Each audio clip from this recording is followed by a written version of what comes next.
Oke, selamat pagi semuanya. Kebetulan Mas Andre ini adalah teman saya dari TK. TK, SD, SMP, kita sama-sama ya Andre. Pertama terus. Ternyata dulu kita juga pernah satu gereja juga. eh dan sampai sekarang kami masih berteman baik sama Mas Andre ini. Ya, Oke, silahkan Mas Andre. Kemarin Mas Andre udah sempat cerita. Memang saya sebenarnya sering banget dulu sama Mas Andre ya. Kita main rame-rame uji nyali. Kita memang sering gitu.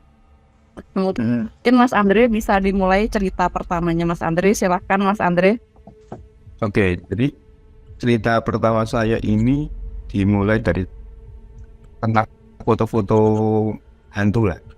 Mungkin itu yang hal-hal yang aneh yang pengen aku coba. Pengen membuktikan sebenarnya apakah teknologi itu bisa menangkap penampakan. Kan banyak kan dari CCTV, kamera, bisa nangkep. Kupikir itu cuma editan, tapi ternyata itu bisa kalau ditambahi sama media yang lain. Media mungkin semacam energi-energi yang nggak bisa saya lihat dan itu tertangkap gitu loh. Dan insting juga pasti diperlukan. Jadi tahun 2015 itu aku ingat banget baru pindah ke rumah baru di daerah Jatingaleh. Nah di daerah Jatingaleh itu belum punya temen di sana. Akhirnya kenal sama tetangga-tetangga, akhirnya tahu oh ini circle-nya ini. Nah, kebetulan kok ada yang circle yang suka ngebahas hal gaib. Nah, di saat itu aku juga lagi penasaran sama hal-hal gaib. Ngobrol ngalur itu soal hal-hal gaib tentang apa itu pocong, apa itu genderuwo, apa itu kuntilanak. Ternyata banyak ragamnya ya, sampai ada yang tingkatannya tinggi gitu. Terus dia jatin mau nggak berburu mereka buat didokumentasiin. Aku pertamanya nggak percaya, masa sih ya, karena nggak percaya aja, karena buat aku itu lucu aja, masa teknologi bisa nangkep dimensi yang lain. Tapi setelah dicoba, dikasih nggak tahu itu kameranya diapain, kayak dipegang-pegang, habis itu kasih energi katanya, suruh nangkep, coba kamu arahin deh ke arah sana tapi nggak dikasih titik koordinat yang tepat. Saya coba kayak ada insting, coba ditangkep di arah atas genteng situ, tak foto, mas tolong ini kameranya di setting jangan mengeluarkan cahaya, karena ketika mereka dikasih cahaya mereka tidak terlihat. Oke, coba aku setting kamera menurunkan cahayanya, nggak pakai flash, jadi kayak jepretannya cepat tapi mereka tertangkap dan beneran tertangkap gitu loh. Ada kuntilanak, ada genderuwo, ada pocong, malah saya pun sempat dapat banaspati, dan itu nggak seperti yang aku lihat di film banaspati bola api, malah seperti kalajengking malah. Terus kayak genderuwo itu kayak di media dilihatkan kayak raksasa, mana seperti kayak raksasa, memang benar raksasa, tapi mukanya tuh kayak anjing gitu ya. Buat aku wah ini lucu banget sih ini, buat aku kayak nggak nakutin, tapi wah kayak mitologi seharusnya kita nggak usah takut gitu loh. Dan pocong sendiri pun saya juga melihat ada penampakan pocong di hasil jepretan kamera itu, mereka beneran kayak pemalu gitu di dalam gedebok pisang, itu kayak beneran ngumpet, itu kayak pemalu, malah pengen tak ceng-cengin, kamu bisa lari-lari nggak? Saya seneng aja sih ngeceng-cengin mereka kayak gitu ya, buat bercandaan aja, jadi nggak ada tendensi untuk meremehkan atau menyerah, itu nggak ada. Itu sih pengalaman yang buat aku bikin ketagihan, tapi udah cukup deh, kayak nggak mau lihat yang lain-lain lagi, karena pernah mau diajakin sampai ke yang lebih serem lagi, levelnya ini mungkin katanya lebih berbahaya. Cuma oke, udah deh, udah cukup. Terakhir penelusuran itu ke Hotel Sky Garden. Di Sky Garden itu nggak kita pikir sampai seserem itu ternyata. Kalau kita datang ke sana buat ngecek, nggak seserem itu. Kayak di media diberitakan, ada penampakan ini, seserem ini, banyak hutan-hutan. Ternyata di dalam itu ada pemukiman, ada gelandangan, pemulung yang tinggal di situ, malah bikin peternakan ayam di situ, Pak. Itu nggak expect banget sih. Jadi kesan horornya itu malah kayak eksklusifkan mereka punya peternakan gitu. Itu cerita pertama saya di situ. Itu berarti masih Anda masih punya rekaman-rekamannya itu nggak? Yang Foto-fotonya tetap tangkap masih ada semua di saya upload di Facebook itu ya sebagai dokumentasi aja. Itu tahun berapa Mas nangkap foto itu Mas Andre? Kisaran 2015-2016 kisaran itu baru pindah rumah baru. Iya. Kalau sebelumnya di mana Mas rumahnya dulu Mas? Saya rumahnya dulu di ini Puspajolo, di depan Banjir Kanal. Kira-kira kalau Dimas pernah ada pengalaman itu nggak ketika sebuah entitas itu tanpa sengaja masuk di dalam rekaman audio atau video? Kalau pengalaman secara teknologi sih belum pernah ya. Cuman ya mungkin di episode sebelumnya yang kayak dulu di Lawang Sewu. Terus ada di lokasi dia menunjukkan itu ya. Cuman kalau menurutku sih gini ya kadang aneh ya, benar kata dari Mas Andre, kalau misalnya masa sih gadget atau kamera tuh bisa menangkap astral atau makhluk halus gitu loh. Itu tuh gimana gitu, karena kan pemikiran kita manusia kan pasti secara nalar ya, berarti gimana teknisnya gimana gitu. Kayak misalnya kalau kita makan kan jelas kita makan di rumah tenggorokan, lambung, usus sampai selesai kayak gitu lah. Begitu kamera kok ya dia bisa menangkap gitu tuh seperti apa gitu loh lah.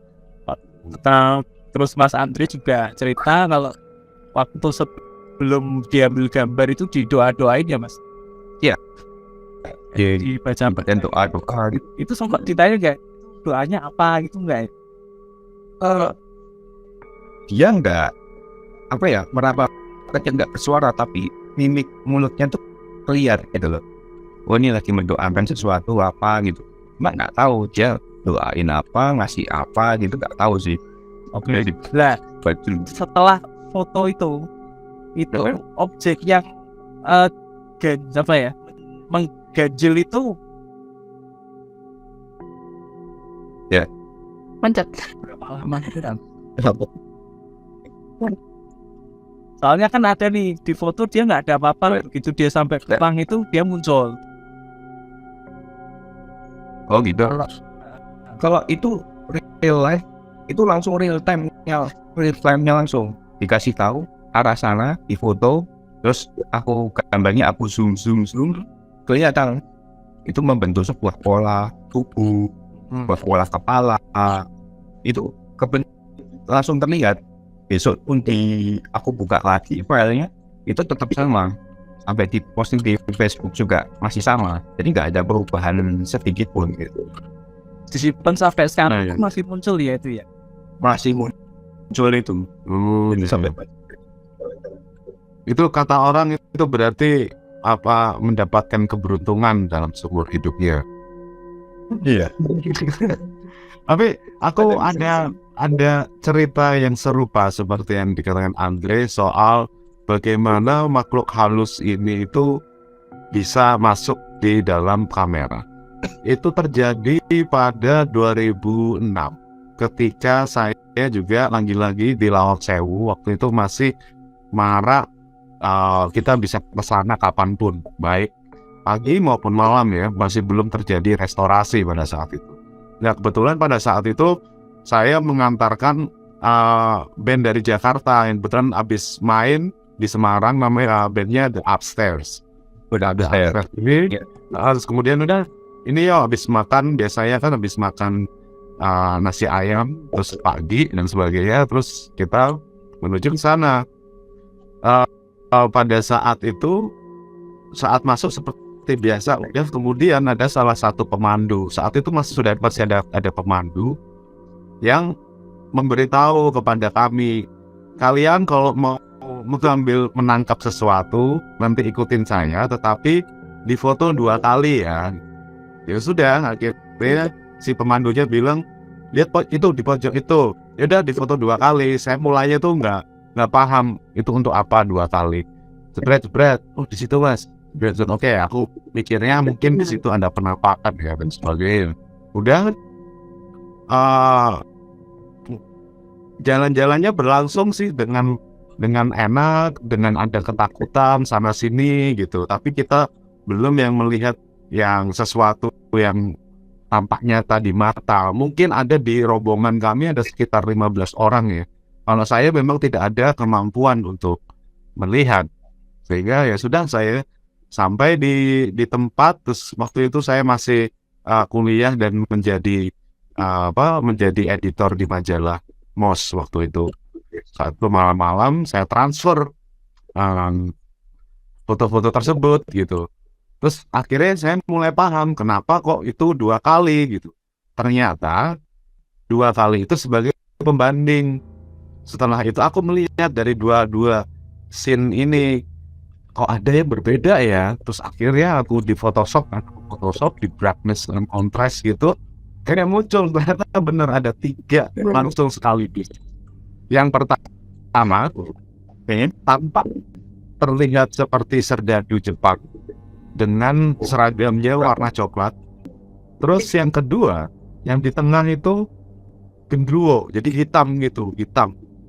Terus yang ketiga, kuntilanak yang baju putih dan berambut panjang. Dan kalau di dalam frame yang seperti ini, kurang lebihnya itu terlihat seperti inilah munculnya. Dan itu memang agak jauh. Itu merupakan pengalaman saya pertama kali itu masuk di dalam kamera. Kebetulan saya juga suka foto dan suka video gitu. Jadi baru kali pertama itu terjadi. Dan ada sih beberapa nanti yang muncul juga di video saya, tapi nanti kita bahas nanti saja. Itu sih pengalaman saya kali pertama bisa masuk. Aku pikir bisa kita diskusikan sih soal bagaimana ini energi itu bisa masuk di dalam kamera. Monggo silakan. Iya. Ya. Menurutmu gimana Danisa? Sebenarnya untuk fenomena entitas gaib yang terekam di secara digital tuh sebenarnya juga aku pernah mengalami. Mungkin bukan pengalaman aku sendiri ya. Ada pengalaman teman aku itu. Mungkin kapan-kapan kita bisa undang orangnya, Mbak Monica. Kalau dia, ya dulu pada saat kuliah Mbak Monica ini pernah selfie di sebuah hotel yang waktu itu baru dibangun pada saat itu ya. Dan ketika selfie itu muncul rambut dari WC, bener-bener kepala dari WC, dan itu ada rambutnya tuh ikal gitu, serem banget, dan itu bener-bener jelas gitu. Maksud saya, kalau dinalar pakai akal sehat sepertinya nggak mungkin itu kepala manusia, karena itu muncul dari dalam kloset gitu mas. Kayaknya kapan kita harus undang ini. Bisa ini. Nah ini juga ada nih yang sekalian yang kita baca yang baru saja masuk. Ini dari Gusti Hasta. Dia sama nggak bisa ngelihat makhluk halus, tapi suamiku indigo, jadi sering dapat cerita-cerita tentang makhluk astral. Biasanya gitu ya, kalau punya pasangan yang bisa ngelihat secara otomatis jadi terbiasa ya. Iya. Terus ini Bro Randy, Bro dari Tegal, Jin punya teknologi pemandatan partikel. Itu bisa jadi ya, mungkin barangkali makhluk halus kan energi ya. Mungkin kalau secara sains itu berupa energi, dan energinya ini kadang ketika ada sinyal-sinyal tertentu atau gelombang-gelombang tertentu secara tidak sengaja itu tertangkap. Jadi aku pikir ini masih random, masih bisa dipecahkan secara sains, juga bisa dilihat juga secara metafisik. Begitu. Iya. Gimana, mungkin Mas Andre atau mungkin Dimas ada apa cerita soal itu tadi Oke, yang serupa? ya, makasih Mas karena itu tadi melihat komen dari viewers kita pada acara ini.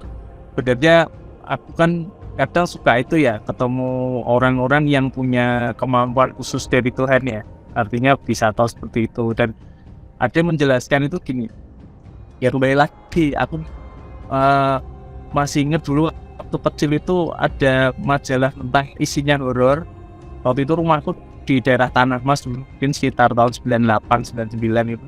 Nah itu jadi ada penjelasan tuh memang makhluk halus itu ketika membentuk suatu wujud itu membutuhkan energi gitu loh, sehingga dia tuh gak sembarangan bisa menampakkan diri ya. Jadi kalau misal ada dari kita yang melihat sosok itu dia utuh, berarti istilahnya di dunia sana tuh ada tingkatan gitu loh, kekuatannya yang biasa, sedang, tinggi, berarti itu termasuk kelas tinggi gitu loh. Jadi mungkin kayak anime-anime itu ada klan-klan itu ya memang ada. Jadi dia benar-benar kalau mau menunjukkan diri itu sebenarnya harus mengumpulkan energi yang sangat besar gitu loh. Makanya kita manusia itu termasuk makhluk yang paling tinggi derajatnya, karena itu kita nggak perlu energi banyak-banyak, cuman bangun pagi, cuci muka, udah bisa menunjukkan diri ya. Ya, nggak jadi. Makanya makhluk seperti itu. Kemudian ada versi lain, jin mempunyai teknologi pemadatan partikel itu ya betul, karena Tuhan itu kan menciptakan makhluk hidup kan tidak cuma manusia. Katanya setan itu juga ciptaan manusia, ciptaan Tuhan gitu loh. Nah, dalam hal ini di dunia itu ada versi Tuhan itu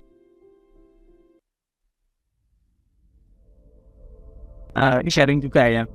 Jadi kalau misalnya ada di TV atau apa orang kesurupan, kemudian ditanya dia dari tahun berapa dan sebagainya ya, 1700, 1600 lah. Kadang kan mikirnya kan, oh dulu dia pernah jadi manusia, tapi ternyata di dalam versi ini enggak, memang dia itu dari lahir sudah jin gitu.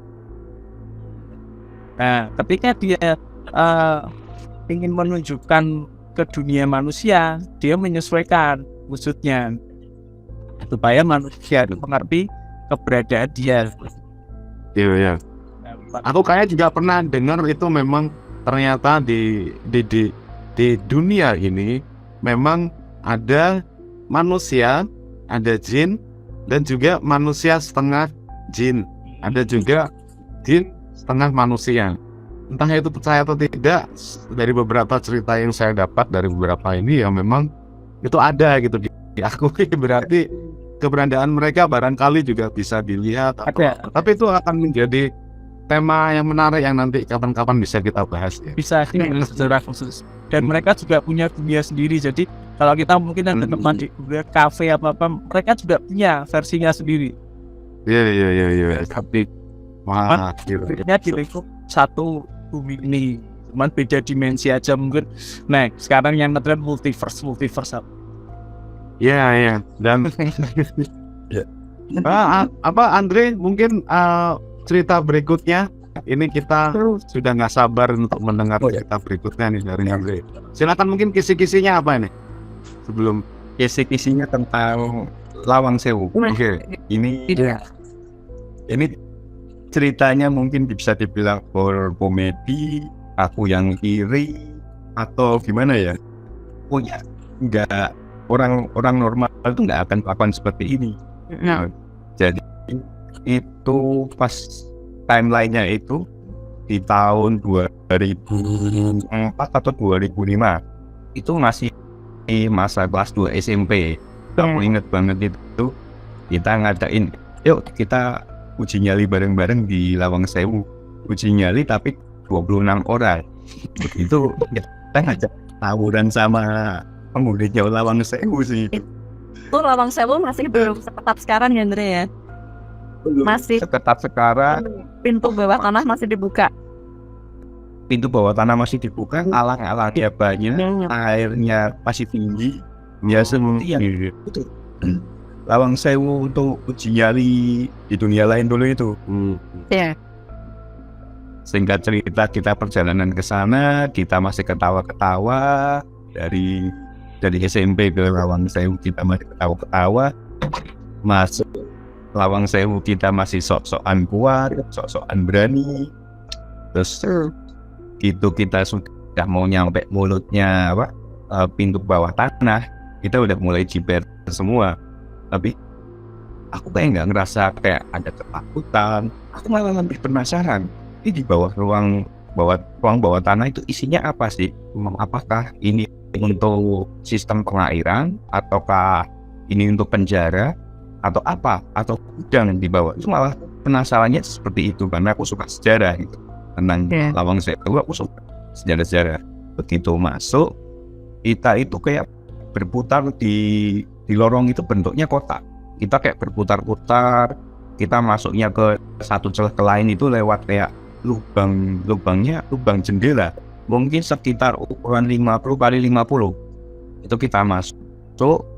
Nah, ini ada anehnya. Temenku yang di depanku, namanya Raymond, dia itu katanya kejatuhan kepala. Terus kepalanya merinding. Nah, secara kita bernalar aja. Ini di dalam ruang bawah tanah itu gelap semua. Kita cuma diterangin sama center satu untuk pemandu sama lilin. Kita bawa lilin. Ya masa ya kelihatan. Aku di situ masih percaya nggak percaya. Ini apaan sih, masa ya kejatuhan kepala kelihatan? Kan butuh cahaya untuk kita bisa melihat. Sedangkan di situ minim cahaya. Oke lah, kita jalan sampai kita berhenti di tempat uji nyali. Yang legend itu, yang di dunia lain itu, yang kelihatan ada perinya itu. Kita duduk di atas pipa air. Oke, kita duduk semuanya, kita disuruh tenang sama pemandunya, jangan bersuara, jangan panik. 26 orang itu duduk berjejer di pipa itu. Dan ini nggak masuk di logika sama sekali sih. Aku dengerin suara kayak ular lewat, tapi suaranya tuh kalau kita dengerin ular piton lewat di jalan di semak-semak, kita kan ada bunyinya srek, tapi ini skalanya dibuat besar, kayak ukurannya bisa lebih dari 10 atau 20 kali lipatnya. Mungkin bisa dibilang ini kayak nyidlorong kah, atau manusia setengah ular, atau medusa, seperti itulah. Itu ukurannya besar. Aku nggak bisa lihat karena suasananya di sana gelap semua.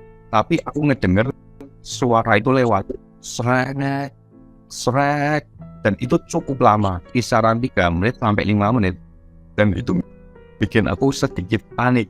Nah, ada yang aneh juga dari teman-temanku, bilang katanya di belakangku ada bayangan hitam, mungkin bisa genderuwo, itu mau meluk aku. Ya aku ceng-cengin lagi, ya masa bro kamu ngelihat bayangan hitam di tempat gelap? Ya aku masih berpikir nalar, kayaknya kamu halu deh, di tempat gelap kok kamu bisa ngelihat itu gitu loh. Emang ada sedikit cahaya dari pintu masuknya ada di arah kanan, cuma itu masih jauh banget. Dengan cahaya yang sedikit seperti itu, masa ya kamu bisa ngelihat bayangan solid itu mau meluk gitu loh. Itu masih tak ragukan. Tapi kalau suara ular itu tadi, itu nggak bisa tak logikakan ini apa. Dan sama ini ada satu monyet, dia tuh gelantungan di atas plafon. Sedangkan di atas plafon itu nggak ada pegangan untuk bergantungan. Tapi aku melihat itu monyet gede banget, hampir setengah pintu. Setengah pintunya mungkin kisaran 1,2. Dia gelantungan gitu, lari-lari ke sana ke sini. Wah, ini nggak bisa dilogikain sih kalau ini. Kalau bayangan hitam tadi itu masih bisa. Temanku halu. Singkat cerita, semuanya selesai, kita sinyalin kita ke atas. Nah ini malah jadi komedinya, horor komedinya. Ada teman SMP kita namanya Kevin. Dia kesurupan, ditanya-tanya, kamu kenapa? Dia melotot, tunjuk-tunjuk temanku yang namanya Rainer. Gak suka sama kamu datang ke sini, kamu mati. Katain seperti itu. Kan bingung lah, kenapa kok nunjuk-nunjuk? Nah, aku melihat orang kesurupan dia melotot-melotot seperti itu malah aku bercandain. Ku coel-coel pipinya, cantiknya. Yang aku pengen lihat orang kesurupan bisa digodain gak sih? Gitu. Maksudnya, apakah orang kesurupan itu cuma halusinasi dari alam sadar bawah sadarnya? Apakah memang benar-benar kemasukan? Soalnya aku yang nggak percaya 90% orang kesurupan itu memang benar-benar kemasukan. Siapa tahu memang itu penyakit jiwanya dia gitu loh, yang alam sadar bawah sadarnya keluar. Itu sampai bacain doa, seharusnya kan logikanya mereka yang datang di situ kalau aku gak terus dibacain doa itu ada rasa panas, rasa takut, dan kayak ngerasa gak nyaman. Tapi santai-santai aja gitu. Aku bilang dia lu, aku tinggal. Terus sempat dipanggil lagi, tolong dong dicariin ini. Cariin apa? Kalau salibnya temen ada yang kebuang, katanya ditempelin di jidatnya, terus kalau salibnya dibuang. Waduh, aku ikut-ikutan nyari di semak-semak. Tapi kalau dapat lumayan, kalau salibnya emas ya.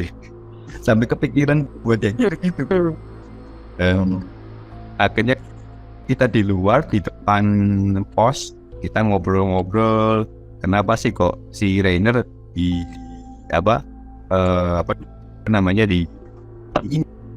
ceret gitu. Ternyata selama di ruang bawah tanah dia kelakuannya cabul, yang grebe-grebe teman sebelahnya. Waduh. Ini buat masih kepikiran aja gitu kelakuannya cabul ya gitu. Dan yang digrebe-grebe itu akhirnya juga dia cerita, kebetulan dia di sebelahku. Ketika ada suara ular lewat itu, katanya kakinya tuh keserempet ular, dan kakinya gosong segosong-gosongnya, kayak gimana ya, kayak luka bakar tapi bukan dari api gitu loh. Tapi kita tahu itu luka bakar gitu. Maksudnya masa iya keserempet ular bisa kebakar ya, itu masih nggak make sense sih. Ataukah mungkin dia naik ya kesandung, atau dia ke serempet apa gitu. Tapi itu masih belum aku bisa nalarin. Mungkin bisa iya atau bisa enggak. Dan kupikir kan selama uji nyali itu udah selesai. Ternyata itu berlanjut sampai 1 minggu atau 2 minggu. Ada 3 temen itu yang katanya Diteror. diteror 1-2 minggu itu. Ya temanku tadi yang digrebe-grebe itu si Api, terus si Gabun, sama satunya saya lupa itu siapa. Di tengah pelajaran dia bisa teriak-teriak, ada anak kecil, tuh ada ibunya di situ. Gue tuh apaan sih ini? Padahal kelakuanku udah jauh. Seharusnya mereka kan tertarik. Wah ini anak kurang ngajar nih, gue kerjain. Ternyata mereka nggak berpikir untuk ngerjain gitu loh. Kok lucu ya?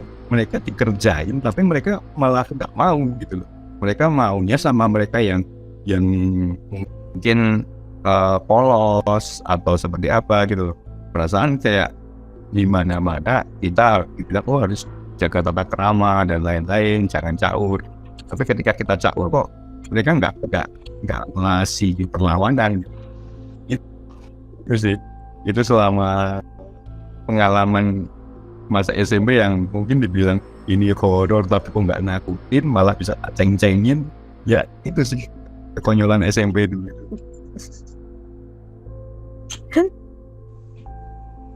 Iya. itu ularnya maksudnya aku juga baru dengar nih soal ular ya. Mungkin kan ada beberapa ada orang yang di antara kita mungkin audio dari speaker HP-nya tolong dikecilin ya.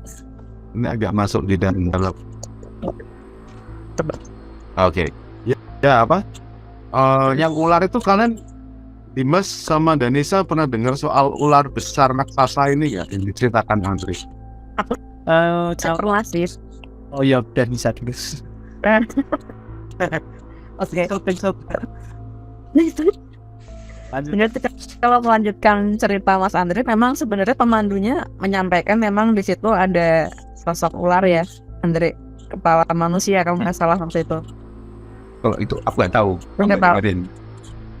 Pemandunya sih cerita memang ada gitu. Cuman kalau aku sih hanya sekedar bener-bener aja. Kalau aku sih meyakini memang karena di Lawang Sewu itu kalau bagi temen aku yang indigo mungkin bisa lihat itu memang banyak sekali berbagai macam jenis makhluk halus ada di situ. Dan salah satunya ada yang memang berwujud ular gitu sih. Kalau Mas Dimas gimana? Oh ya, kalau ular sih pernah denger ya, cuman kalau in case rekan-rekan dekat atau saya sendiri ada pengalaman itu sih belum. Cuman melanjutkan yang Lawang Sewu kayak Mas Andrew tadi, aku juga pernah ada kayak gitu Mas. Itu waktu SMA. Jadi SMA kelas 1. Jadi aku punya temen band, terus suka ngeband SMP, terus SMA masih lah, cuman dia beda aliran sama aku tapi masih main lah. Waktu itu kan SMA kan ya pasukan nggak punya uang ya, jadi kalau mau main tuh bingung lah mau mana lah. Akhirnya kumpul beberapa 6 orang, kemana yuk, gabut nih intinya gitu. Terus itu Lawang Sewu yuk. Lalu Lawang Sewu masuk bayar berapa?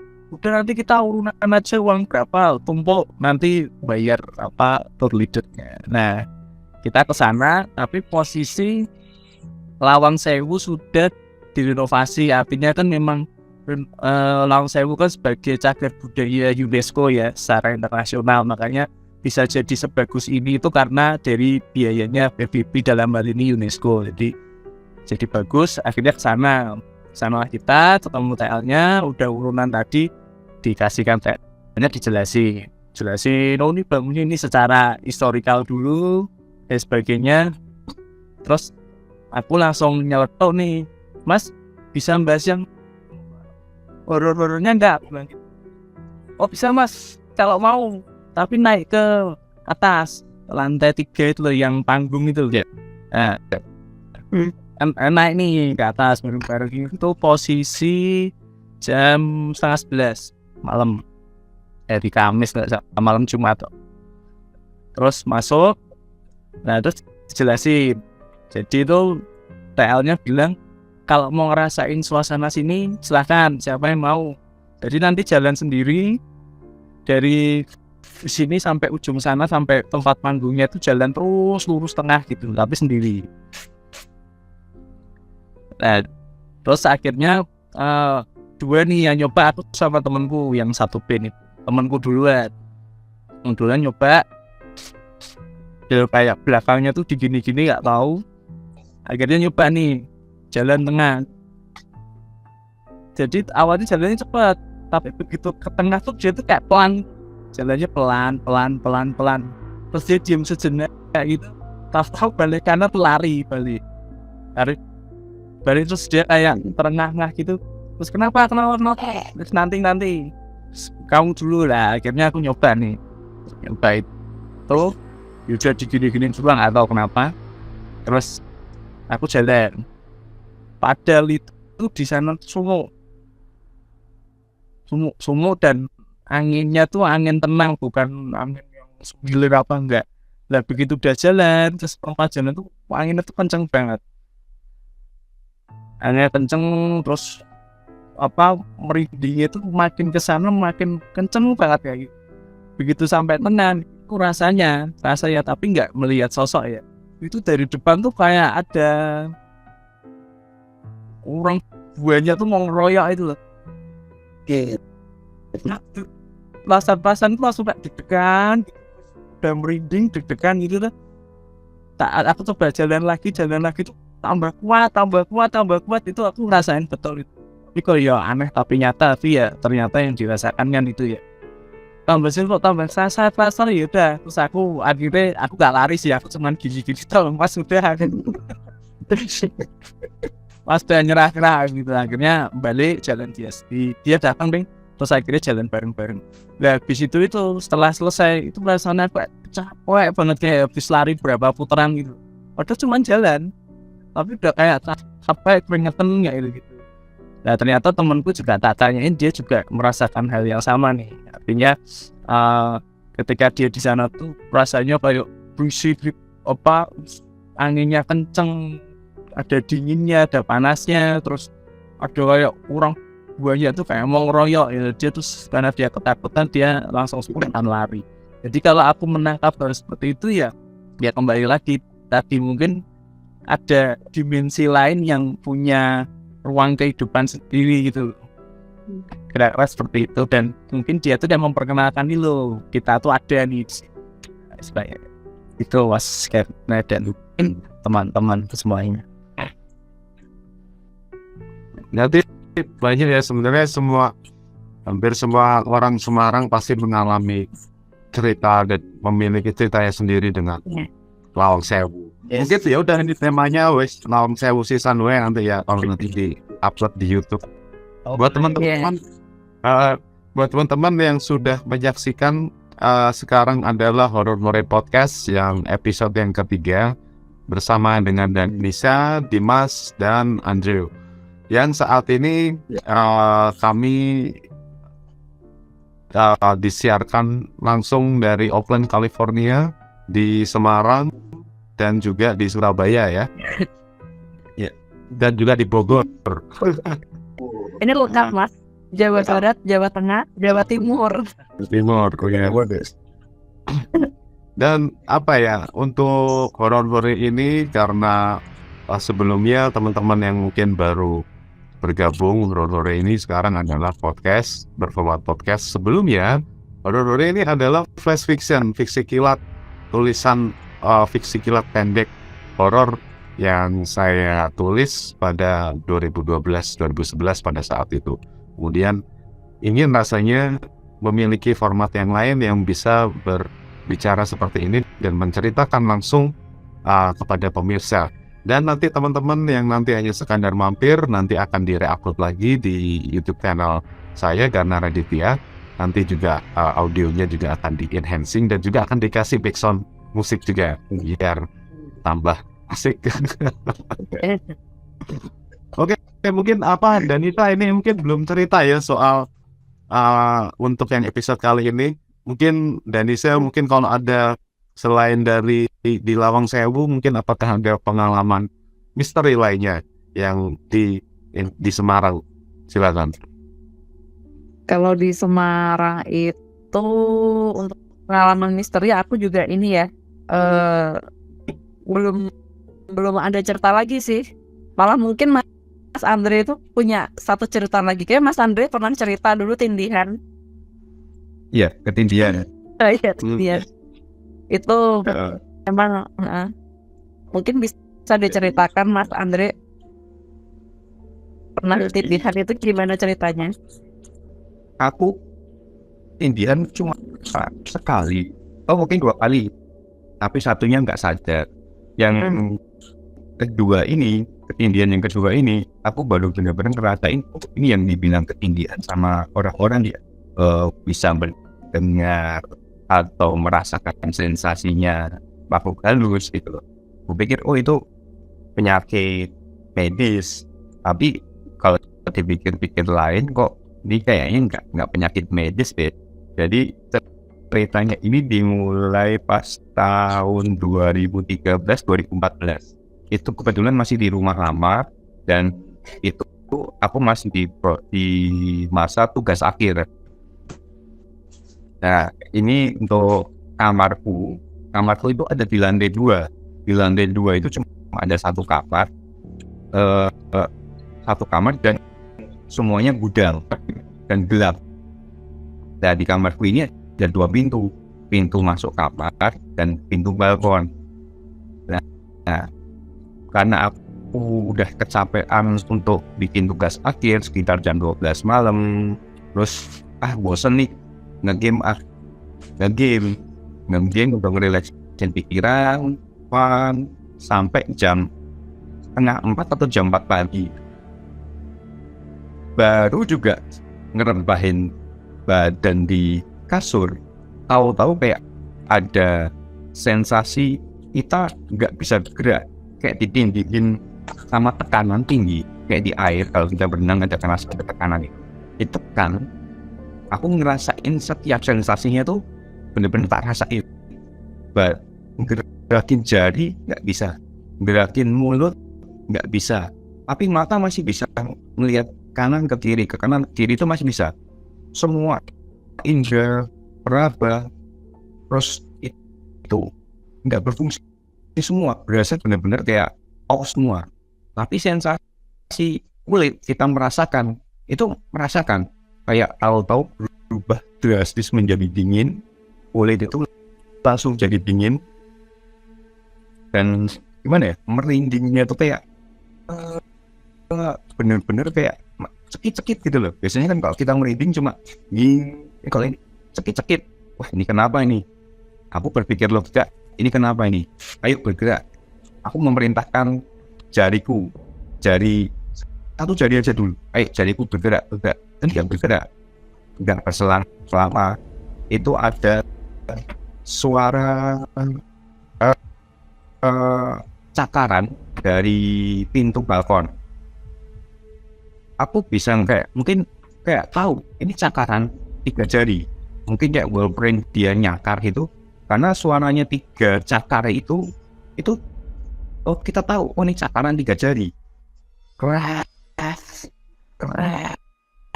Itu sangat pelan tapi kayak dalam gitu loh.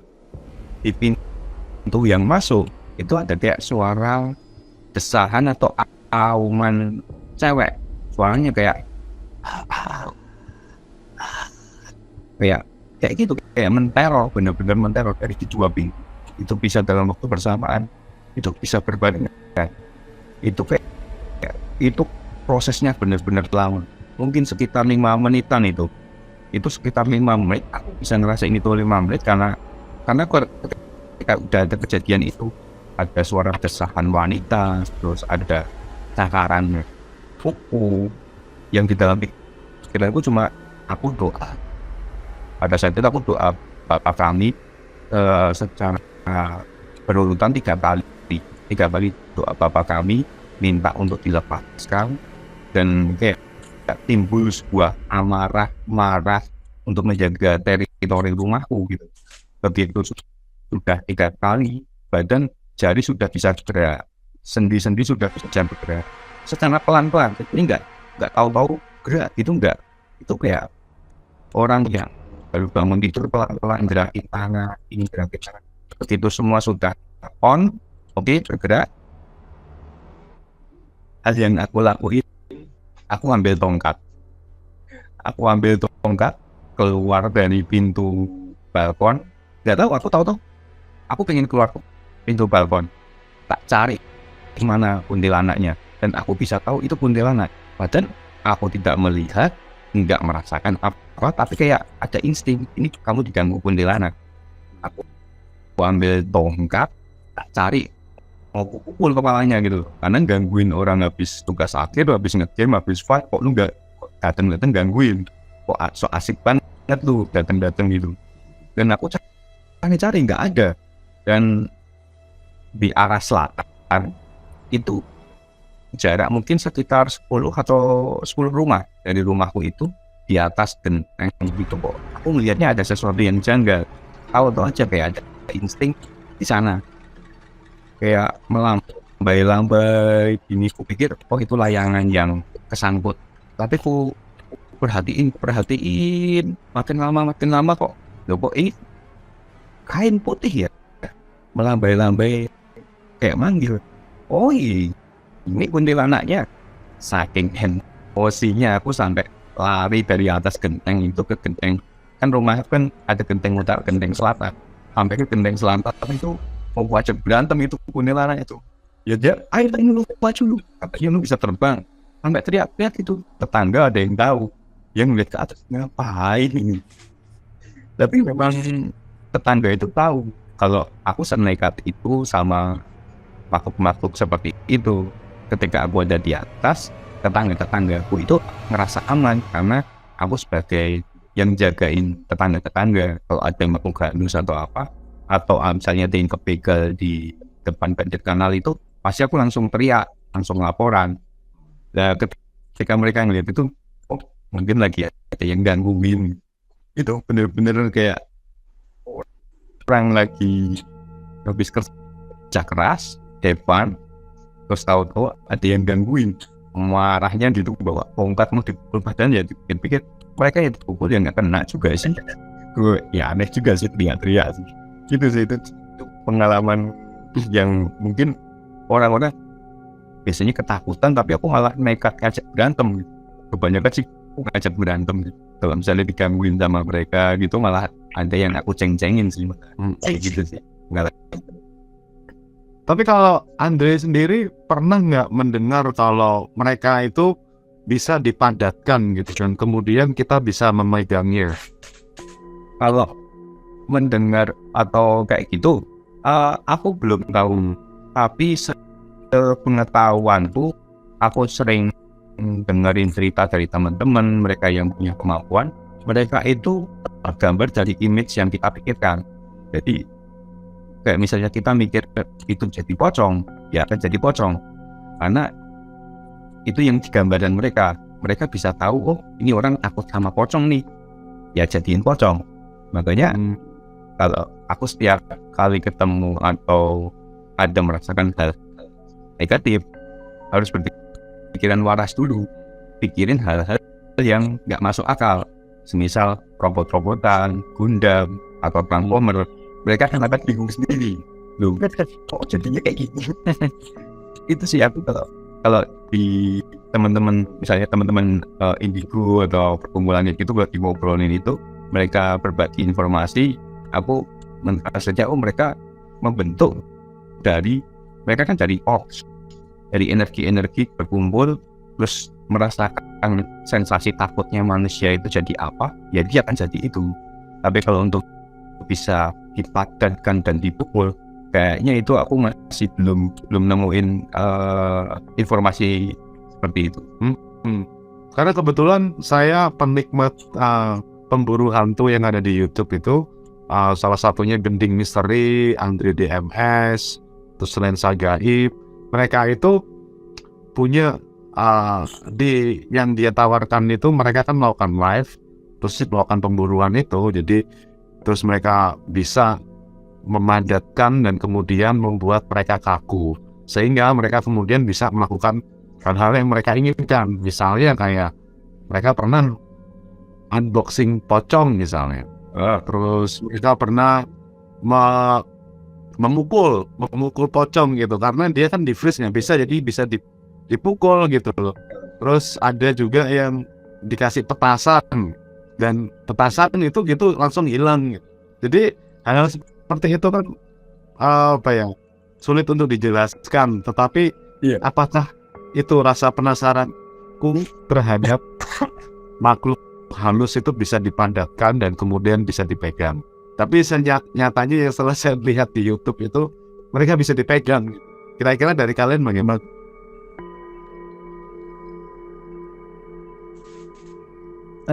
Kalau dari aku sih, menurutku ya Mas Herna ya, jadi kalau memang bisa bersentuhan, itu kembali lagi di dimensi dia itu kan ada leveling tingkat kekuatan nih, rendah, sedang, tinggi, ya mungkin itu yang level tinggi itu. Bahkan perkenalannya pun bisa masuk lewat mimpi sih dia. Dan itu terjadi di ibu saya kebetulan. Saya cerita, jadi pas Pekalongan ya Mas ya. Nah, pas Pekalongan itu, jadi kan kakak saya ipar itu kan kerja di Pekalongan, terus ada rumah dinas lah. Rumah dinasnya itu lama, terus ya singkat cerita, Nah mungkin ada penghuni di situ, ibu istirahat di situ, kemudian di mimpi dia memperkenalkan diri. Ya mungkin itu termasuk klaimnya tinggi sih, tapi pembahasan itu mungkin detailnya kapan lah khusus biar seru kan. Nah, mungkin ibu saya kan tidak ada. Itu ya. Tapi kalau untuk mengenai makhluk halus bisa menyentuh kita, itu kayaknya agak melampaui aturan deh. Maksudnya aku berpikir gini, Tuhan punya hukumnya sendiri. Kita manusia punya batasannya. Kita tidak bisa terbang, kita nggak bisa mengeluarkan api dari tangan. Sedangkan makhluk-makhluk itu mereka bisa terbang, mengeluarkan api, bisa berubah wujud. Tapi punya batasan. Ketika mereka offside, dan mereka punya kayak warning dari Tuhan, ya kamu akan musnah kalau kamu melampaui dari batasanmu. Misalnya kamu bersentuhan menjadi wujud fisik, sampai mungkin bisa mungkin banyak yang tidur sama hantu dan lain-lain. Kalau bisa membentuk fisik dan menjadi manusia terus berhubungan badan dengan manusia, itu berarti dia offside dari aturan yang Tuhan. Kalau menurutku sih aku melihatnya seperti itu. Nah kayak misalnya dia tidur sama makhluk halus tapi tidak di alam mimpi, jadi si manusia ini yang ditarik ke alam mimpi. Berarti kan secara logika dia tidak melanggar aturan Tuhan, tapi dia manusianya ini, jiwanya ini dibawa ke dunianya dia, bukan masuk ke dunianya manusia. Kalau aku melihat alam gaib itu mungkin masuk ke dimensi 4. Kalau kita kan 3 dimensi, kita bisa melihat atas, bawah, kanan, kiri. Sedangkan dimensi keempat itu kita bisa tembus kemana gitu. Nah makhluk ini yang menghuni di dimensi keempat. Nah kita bisa melihat mereka ketika mereka keluar dari potongan dimensi keempat gitu. Itu sih kalau aku melihatnya, mereka bisa dipukul atau bisa disentuh nggak ya, ataukah mereka itu seperti apa ya, itu aku masih belum nemu jawabannya sih, secara sains kah atau secara metafisik yang aku percaya ini konten-konten ini bercerita tentang ini itu masih belum bisa memegang secara fisik. Tapi mungkin secara energi, ketika manusia punya kelebihan dari Tuhan, dia bisa kayak misalnya roh sukmo atau pedah roh dan lain-lain, dan mereka memegang itu dengan energi, ya itu bisa aja. Tapi kalau fisik kayaknya itu terlalu berani deh ke levelnya atau aturannya Tuhan deh. Itu sih pendapat. Tapi kalau sebaliknya, manusia yang membuatnya si makhluk halus ini menjadi padat gitu, itu kan juga itu sesuatu yang ini nggak wajar nggak itu? Itu sebenarnya nggak wajar, tapi ya Tuhan memberikan aturannya. Maksudnya manusia kan akan berkembang dengan kecerdasannya. Ya manusia menganggap itu bahwa ini sains, kita membuktikan sesuatu. Nah Tuhan mau menindak itu juga. Kayak yang nggak semua orang juga seperti itu sih. Makanya kan juga membingungkan gitu. Ini aturan Tuhan itu sebenarnya yang aku tahu tuh adil, tapi adil ke tiap individunya gitu. Mungkin orang ini dikasih kemampuan lebih secara intelektual untuk bikin teknologi yang bisa memadatkan makhluk halus untuk membuktikan ini ada loh, berarti kan Tuhan juga ada. Mungkin message-nya seperti itu, seperti ini. Ya, itu adalah yang merupakan rasa penasaran kita yang masih terus membuncah soal bagaimana sebuah makhluk halus, entitas-entitas ini tuh bisa terwujud atau bahkan bisa dipegang. Dan pengalaman seperti itu memang ada banyak, dan kita masih ingin sekali mendengar cerita-cerita itu lainnya di Horor. Kita masih ada 5 menit lagi ya. Kira-kira sebelum menutup, barangkali ada yang flash horor yang mau akan diceritakan.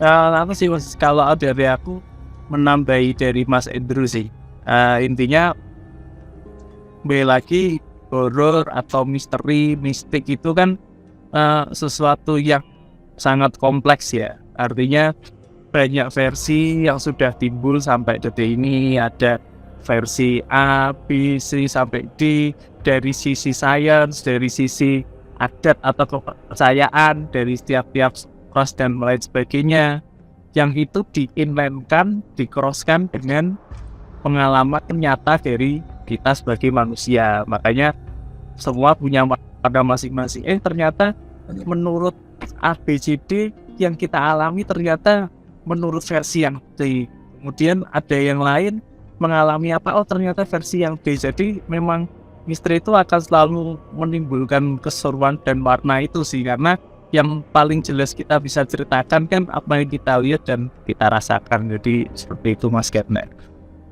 menurut aku. Asik ya. Ini horor-horor ini kita selalu ingin mengakhiri dari setiap cerita-cerita yang sudah disampaikan. Kita harus, ini sesuatu yang kita bikin hore-hore saja. Oke, mungkin ada yang bisa kita terima. Kalau yang ada yang jelek ya kita singkirkan. Semoga saja cerita-cerita ini bisa membuka kita lebih sensitif dan kita lebih menghargai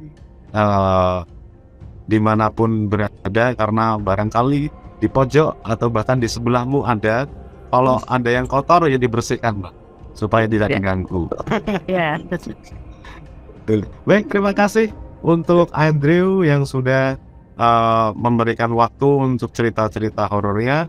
Terima kasih untuk Dimas dan Danisa sebagai co-host. Ya, terima kasih Mas Gardner. Mas Danisa, Mas Andre. Terima kasih teman-teman juga yang sudah menyaksikan dari awal hingga akhir. Terima kasih. Saya Gardner Ditya. Salam, sampai ketemu di horor-horor berikutnya. Bye. Salam. Terima kasih.